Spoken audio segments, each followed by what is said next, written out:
Okay, so we have that cetaceans are marine mammals that live completely in the water. And Mexico, it's we are really lucky because it's a mega spot, not only for cetaceans, it's also for other species of marine creatures, like sharks, for example. And in Mexico, as I said, is really, really important. So in general, we have two types of cetaceans. The odontoceti type, which means that they are toothed whales, like the orcas, sperm whales, pilot whales, okay? And also we have other type that is like the mysticeti group. These ones have baleen plates. Some of them are like, as you say guys, like humpbacks, blue whales, fin whales, you name it, okay? We have 14 species of these ones. And, let's see if it changed. And as I said, Mexico is really important because we have 42% of the cetaceans in the world. And of those, 57% belongs to baleen whales and 40% of the toothed whales. What this means, like, so we have in the world 14 species of baleen whales. And in Mexico, we have 8 of them. And of those 8, we have them in Baja. So I don't know, have you done here whale watching before, not only with gray whales, but for example, this is an important place also for blue whales. The best season to come here to do whale watching in Baja is actually now, in winter time. So for example, if you want to check it out, you can also go to Loreto, which is another marine reserve. It's a sanctuary for the blue whales, the biggest whale in the world. Who of you have you seen blue whales? You guys? You also, guys? Okay, I don't know if have you seen the documentary Planet Earth with David Attenborough. There's a scene, lovely scene with the blue whales. That was in Loreto, guys. So if you want, you can also do whale watching with blue whales. We have also the resident fin whale, which is the second biggest one, whale here, and we can see them in the Gulf of California. They are residents. Also, we have the humpbacks, we have the minkies, but today we're gonna talk about the one that we love, and you came here, so which is the gray whales. I will try to be a little bit fast because I want to show you some videos. So, of you guys who have seen already some of the calves in the lagoon. Okay, how do you identify it's a baby instead of an adult one? Any idea? Smaller. What else? They're with their mom. With their mom. No barnacles. What else? How is the skin? Wrinkly. Yes. Sometimes when they are very, very tiny, newborn babies, they have the skin kind of wrinkled. Also, but if they are a little bit older, maybe 3 weeks, we start seeing that these babies, they have this white pigmentation, so we can recognize it's like a gray whale. Okay, so for example, with the gray whales, they don't really have like a dorsal fin, they have more like a small hump, and this whale is considered like a medium-sized whale. We know already that these guys, for example, the females, which are slightly larger than the males, they can reach up to 15, 16 meters, and the males around 12 meters, more or less. However, the newborn babies, for example, in the literature, it says like around 4.5 meters, but I've seen like even like smaller. I think yesterday we saw one very little, I would say maybe around 3 meters long. So yeah, they can be really little. Okay, also, we see, can you see guys, or I block you? So also how is like the pattern of how they dive. These whales are coastal whales. They don't dive that deep. Maybe they can reach up to 100 meters down. And the maximum dive could be around 20-25 minutes. It's very interesting because, hi guys, you can come in. You are on time, no worries. No worries. So for example, we will see that depending on the tides, when it's like we don't have really strong currents, we don't see them very often in the surface. They are gonna chill. So they can, what a lovely dog. Another way to identify the gray whales is because the shape of the spout, it's kind of like a heart shape. I don't know, have you seen that? Yes.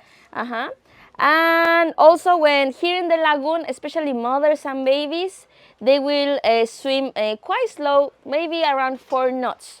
But also when they are super fast, they can reach like up to 10 knots, for example. Now I'm gonna talk about the Eastern North Pacific population. These whales, this is the feeding grounds and the breeding grounds. Does any one of you have done whale watching in Alaska? Some of you? Have you seen gray whales? Do you remember? Yes? Okay, what they were up to? Around April to May. The only time you can see them because they're migrating up. They don't come into the harbor, but you have to go out into the Gulf of Alaska in order to see them. But one time I went out and I think I saw like 19 of them on one trip. Really? Yeah, it was amazing. Well, Amazing. and how were those boats? As far as meaning Like the size? big. Big. Yeah. And the whales approach? No. I wonder why. They were maybe busy like feeding. Well, so now we know that these are the feeding grounds, but also they come here in the lagoons of San Ignacio. We don't have only one. We have like at least 6 different lagoons in Baja. And these guys, they come here to mate in Baja. But now I'm going to talk about more. You can come. About their feeding.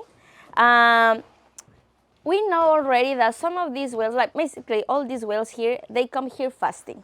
However, they spend a lot of energy here because they travel around 12,000 miles. And so, of course, if they see a snack, they will give it a try. So we have seen here in the lagoon feeding behavior. However, we don't know how much they can get. These guys, they eat little creatures like crustaceans, kind of like shrimps. They usually prefer shallow areas. So I want to show you a video how it looks like. But first, I want to ask you, does any one of you have seen feeding behavior here in San Ignacio? Don't you think? It's kind of rare. Okay, so I'm gonna show you a quick video. It's like a drone footage. Let me see if you can see it.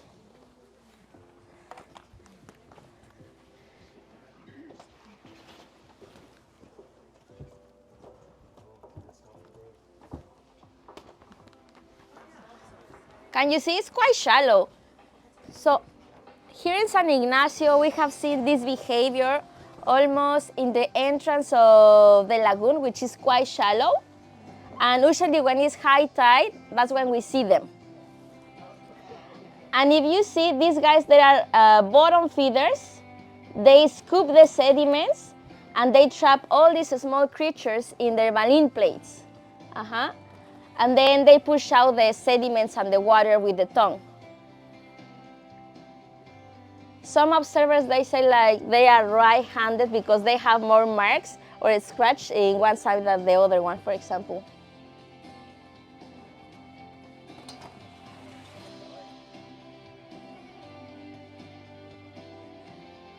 Maybe you cannot see it here, but here where they are feeding is very, very shallow, maybe 2-3 meters depth. Yes. And also another way that you can identify they are feeding, you will see like in the surface like sediment, and also the movements is like they are scanning the sediments. So you will see a lot of tails, a lot of flukes, and in shallow parts.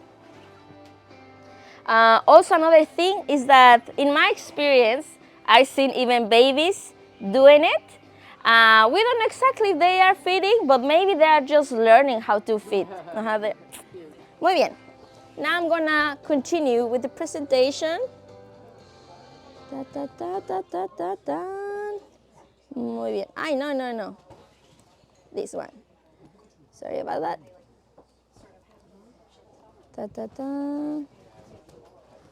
Can you see it? Perfect. Now we're gonna talk about what they come here to Mexico. It's really funny because just like humans, these guys, when they want to check on chicks, they just don't go to one bar like us. They check several bars in the neighborhood. Same the whales. They just don't go to one lagoon in one season. They kind of check other lagoons. So they will visit around maybe Guerrero Negro, San Ignacio Lagoon. These ones, for example, Guerrero Negro and San Ignacio Lagoon belongs to the Biosphere Reserve, El Vizcaíno. Also, we have Adolfo López Mateos, Puerto Chalea, and Magdalena Bay. So all of these singles, they will visit in one season different lagoons. Okay. Now I want to show you also the map of where we are here in San Ignacio Lagoon. I don't know if you can see. And this is our camp, guys. This is Timo Camp. And as you know, because we are in a natural protected area, we only have one specific area to do whale watching, which is right here. So every time we go here and we check in with the sheriff, and this sheriff makes sure that we don't have more than 16 boats at the same time. Also, it's really interesting that, for example, some of the mothers that come here to the lagoon, they prefer to hang out in the upper area of San Ignacio Lagoon, which is here. And there it's quite shallow. And because it's shallow, we have more salinity. So more salinity helps for buoyancy. So that's where usually mothers will hang out the first couple of days with their newborn baby. So that's why, for example, I came here in January, 16th of January, and I didn't see many mothers hanging out here, but I started seeing some adult ones. So these adult ones, they wanted to hit on mommy, but mother was not interested. So usually that's why at the beginning of when the babies are very little, mothers will hang out here. And this area, it's considered the buffer zone. That means that it's only for the grays, for their conservation. We cannot go there, only the researchers, okay? Now, another interesting thing that I encourage you to do is like when do whale watching, try to see beyond the whale. With this means like, what is the behavior, where they are heading, is there any mothers and calves, maybe just adult ones, because this is interesting. They behave very different according to the tides. So here we have two different charts. For example, this is the entrance of the lagoon here, and every day we have a flux of whales, and they enter to the lagoon with the tides. When we have high tide, because it's quite shallow over here, the whales that are outside, especially the singles that they want to check the chicks here, they will wait for the high tides to come in. And the whales that they want to get out of the lagoon, they will wait also for the big tides. So every day we have a flux of whales coming in and going out. And this is just like a map of some of my sightings, and I'm trying to figure out how they move according to the tides, if they have any preference of some of the spots, okay? Also, I remember. So you see like here, it's quite, how do you say, abrupt, how the tide goes super high and then down. But here, no, not really. Usually when we see the tide is like this, not really strong. So the whales that are inside the lagoon, especially the singles that they don't want to leave yet the lagoon, they are like, now I don't have to swim. Now I can take a nap. So we will see them resting, we will see them logging, or even like socializing. But you will see that sometimes you are like, where are these whales heading? All same direction. Maybe because they are swimming against the current. That's why, okay? Now, why they come here, the whales? What happens in San Ignacio stays in San Ignacio. So as we know, one of my favorite months of whale watching here in San Ignacio is actually February, because you have more variety of behaviors, including the courtship, the mating. You see a little bit of pursuing. One of the things that I like of the gray whales is like they are quite open-minded.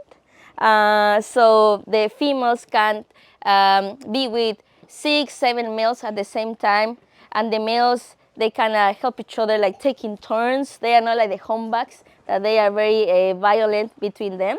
Now, so it's really fun. So basically what we see here in San Ignacio is kind of like a orgy. And I think most of you have seen this behavior, but I want to really show you a drone footage, how it looks like, because who of you have seen mating behavior this week? You? Okay, so now I'm gonna show you a drone footage, This is from National Geographic, and it's really cool. And you can see how they are they have very sensitive, the sense of the touch, so they caress a lot. The foreplay takes a lot of time, and then they finally mate with the female. So I'm gonna show you.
So I really enjoy that you are able. I get too excited when we see pink Floyd because it's really hard to see that. As I said, like the foreplay takes hours. We will see groups of adults. Then, for example, we are interacting with one, and then suddenly leave us and goes with the group that wants to join the party. So the foreplay and the party is still going on, going on. You know that we do 2 sessions of whale watching. We do the break, we go back, and they're still going on. And then if you are very, very lucky, we can actually see the famous Pink Floyd. Now, does any one of you know how long it measures? Any guess? No, less? A little menos.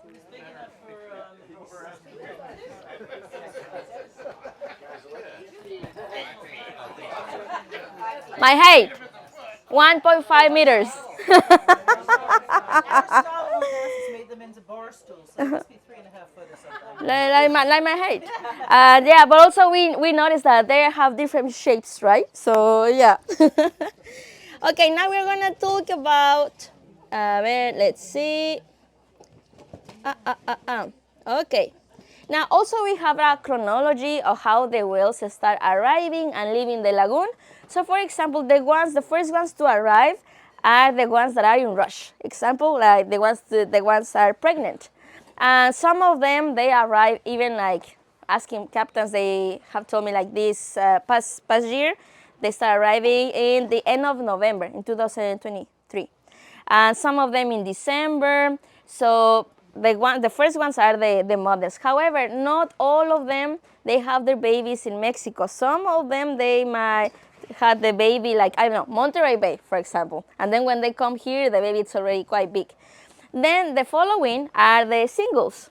And also the singles, after checking several lagoons, they are the first ones to leave. And this is interesting also because I realized that when we have the peak tides at the end of the month in March, more or less, suddenly most of them, they are gone. And we are like, where they go? But I don't know why. But most of the singles, they are gone. And then the ones that we have in the lagoon are the mothers and babies. So it's kind of look like a kindergarten. So I really like that. So other behaviors that we're gonna see is the breaching. There are still many things that we don't know about gray whales. One of them is why they breach. We have some theories. We think that maybe because they want to get rid of the lice. Maybe, I don't know, they have some observers, they realize that they breach more often here, which is a winter time in the mating season, than in the feeding grounds. Maybe it could be part of the courtship. Maybe they want to intimidate other males, or maybe they want to attract the female.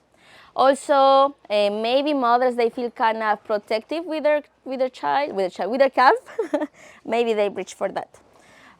Another behavior that we can see is the spy hopping. Have you seen it? Awesome. So yes, we don't know exactly what they do with spy hops. What we know is that could be sometimes, you know, that there are times that we just see like this part of the how you say snout, but sometimes we can see like we don't see it. These guys, they don't have binocular vision like us. It's like more like monocular. So if they want to check their surroundings, they will turn their side, or they can even like get their face out of the water, and we can see that. Here, captains and guides, we have observed that when we have strong currents, when the tides are moving, they choose certain areas of the lagoon when they start doing spy hops. So we don't know exactly if maybe because imagine like the current is going that way, and maybe the whale going that direction wants to breathe, and maybe with their flippers and the tails, they have the flux of the water. Maybe that's why they race, but we don't know. We just know that when we have strong currents, these guys, they are like popcorn, like doing spy hops. Okay. They're not breathing when they spy hop, though, do they? They don't exhale. No, I haven't seen it, but we think that they want to breathe, and maybe with their. So have you put, for example, your hand out of the car when it's moving? What does your hand do? Kind of like move this. So we think that when they maybe for some reason when we have strong currents, they maybe want to breathe or something, and then they have that movement. We have seen that behavior when we have strong currents, like the other day that we saw so many. Also, we have seen also the babies doing it. Maybe these guys are more like curious and they want to check their surroundings. One time, also I was with a mother. The mother was kind of where you are. We were just hanging out here, and the mother did a spy hop, and then after she did the spy hop, she pushed the baby. So maybe the mother was checking us out, maybe. Okay, see. Now we're gonna talk about the pairs of mother and calves. Have you seen, you told me, no? How many different babies you saw? Four. I think yesterday we saw three different ones. In one time. So now the last census, it says the researchers we have 8 different pairs of mother and calves. So if you saw 4, you are very lucky. Because imagine these pairs of mother and calves, they distribute in this 32-kilometer long lagoon. So it's really hard to now spot some of the mothers and babies. And also, I don't know if have you seen, but they try to avoid the groups of singles because the males wants to mate with the mother. So this, the mother can be quite protected. Suddenly, I think yesterday we saw this. We saw a group of adult ones. There were 3 pairs of mother and calves, and they were going super fast because there was a male chasing the mother. And what will do the mother will try to protect this baby, and the mother will try to roll to put the baby on top of her belly and push the male with the fluke. So we will see that behavior, okay? Now I'm going to talk about the interactions with these whales. Have you been lucky to have like close encounter with one? Yes? Okay. And how was it? What they were doing?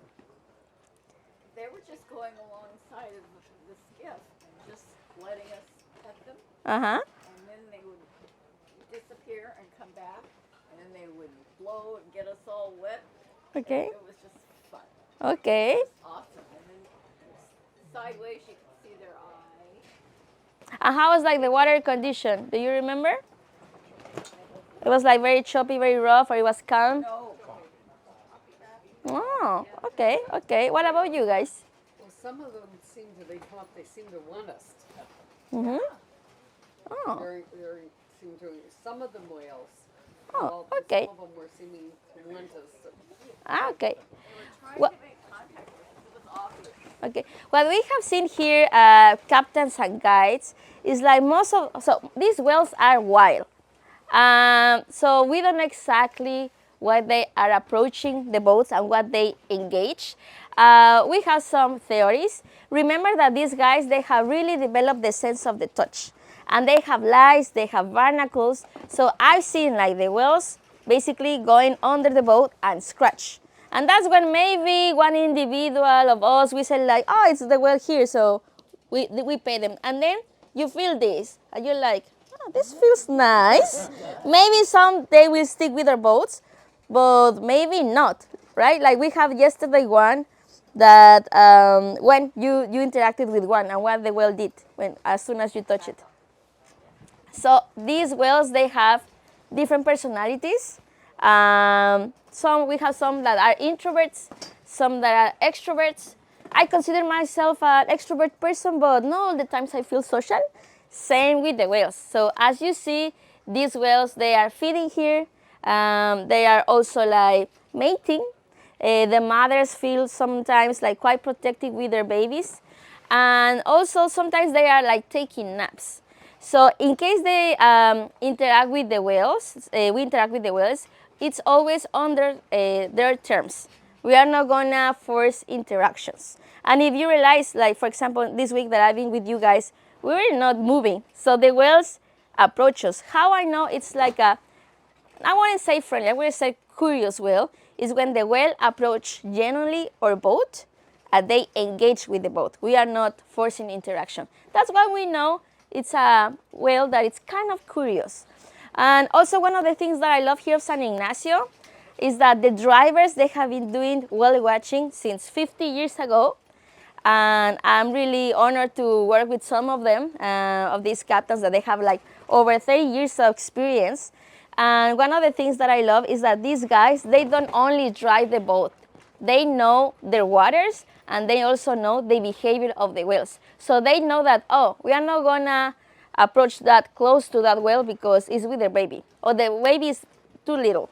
So that's one of the things that I love of this place. So I'm just gonna say like, doing whale watching, guys, it's like fishing. We need to be patient, okay? And here we are very lucky because now we have so many whales. Now we have 192 single whales. So we have a lot, so we can see them. And I just want to ask you that to be patient. Maybe if a whale it's a curious one, might approach us, but maybe not. Okay. Also, we have realized that some of these curious whales, they have certain marks. Have you seen some of them? So this is how captains and guides we can identify them. So for example, also we have a group of researchers here in San Ignacio of the University of Baja California Sur. And these guys, they do photo identification with their back. And they realize that some of these whales, they have fidelity to this place, so they come back. And also, captains and guys, if we see like there is a whale that is curious, we can identify these whales with these marks, okay? And that's it. Thank you very much. Thank you. Any questions? So I have another question. So our experience with humpbacks is the mothers and babies travel with an escort male, and that doesn't have to protect them from the males. Is my understanding. That doesn't have. You'll have a mother and baby travel all the way. See, Here by themselves? gray whales mothers, they are more independent and yes, they don't need a man. Yes. Well, one of the things that I love of these grays, the females, is like they cannot travel in groups of other mothers and babies, but they are like small groups, maybe 5, 6. But yes. No escort. No. There's a lot of emerging discussion that we can use AI to decipher some kind of language, and particularly whale language. And I wonder how their language, from what we know about it, compares to, say, humpback whales. And do they name their babies, which we've heard, things like that. What can you tell us about their... With gray whales, we don't know much about their language. Also, what we know is that these guys, they communicate in low frequencies. So we cannot, like, even if we put like a hydrophone, very simple, we cannot really hear them. They do communicate, they do like clicks, grounds, but we still don't know what they are trying to communicate. For example, humpbacks, the males are the ones that sing. And one of the coolest things that we know about the humpbacks is that the males that are singing this song, to say like that population that sings the same song.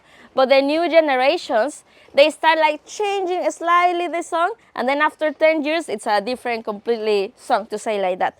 But with gray whales, we are not there. And actually, the researchers that I mentioned, they put some like sophisticated hydrophones in the bottom floor. So one of the guys is doing his PhD to try to figure out, he needs to clean also the sounds to figure out what the whales are trying to say or communicate. Otra pregunta, other question. Are interactions at more likely at a certain time of day or a certain type of wave behavior? Do they prefer it when it's calm? Do they prefer it when it's wavy? Actually, I love this question.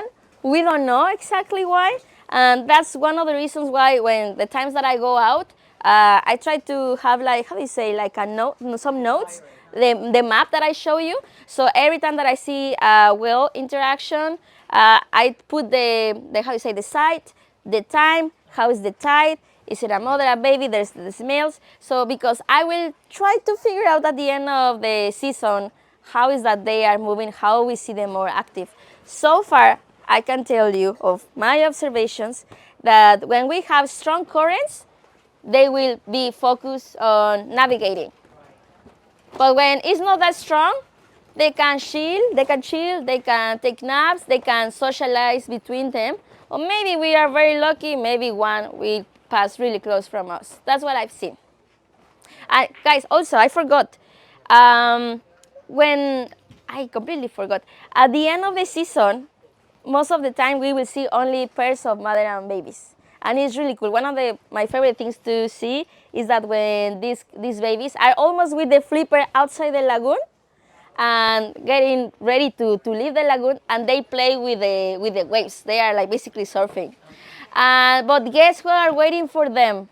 Getting outside these killer whales. So I have a video. I don't know how sensitive you are, but if you want to see it, I have a video of how these orcas try to attack the mother. Do you want to see it? Oh, go on. It's part of nature, guys.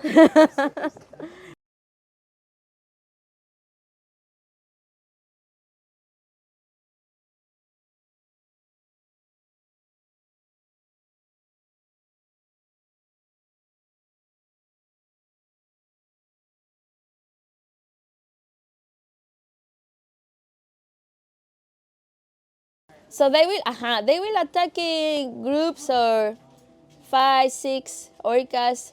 They go. That was in Monterey Bay. The orcas know that the mothers are weak. So I mean, they have been fasting. They are tired. Where did you say this was filmed? Monterey Bay, and the original video lasts like 3 hours. This is a short one. You see? So how do they connect? So like for the humpbacks, they basically like drown them. Is that what they do? Yes. I see. Yes, actually, orcas. One time I was very, very lucky to see how 9 orcas attack an adult one. It was a fin whale. They are so smart. They do strategies. So there was like, so there was the male like apart, aside. There was like 2 pairs of mother and calves like not doing anything, kind of far. And we had like 4 orcas like trying to hit the whale like here and try to drown. And then after the whale was super tired, there was blood already in the water. Then the orca male arrived and did the last punch. Then the whale started like sinking, it was already dead. And then finally the rest of the mothers and calves joined and went down. So they are very smart. Okay, I think it's enough, right? And even like the song is very dramatic. Where is it? Thank you, guys. Thank you. Gracias. More questions now? All good? Why did the orcas attack? Are they trying to eat? They are the predators of the grays. What parts do they eat? The tongue. They are very specialized, the orcas. I'm not sure what. Maybe it's rich in nutrients. I don't know. But there's a good story about this situation. Like I have a friend that he's a guide in California, and he told me like several times some whales will help these greys and are the humpbacks. So they arrive like in big groups of humpbacks to intimidate these orcas from the greys. So this is really nice because they don't even speak the same language, but they are very empathic to other species. So that's really good. Muy bien. Thank you guys. And thank you. Muy bien.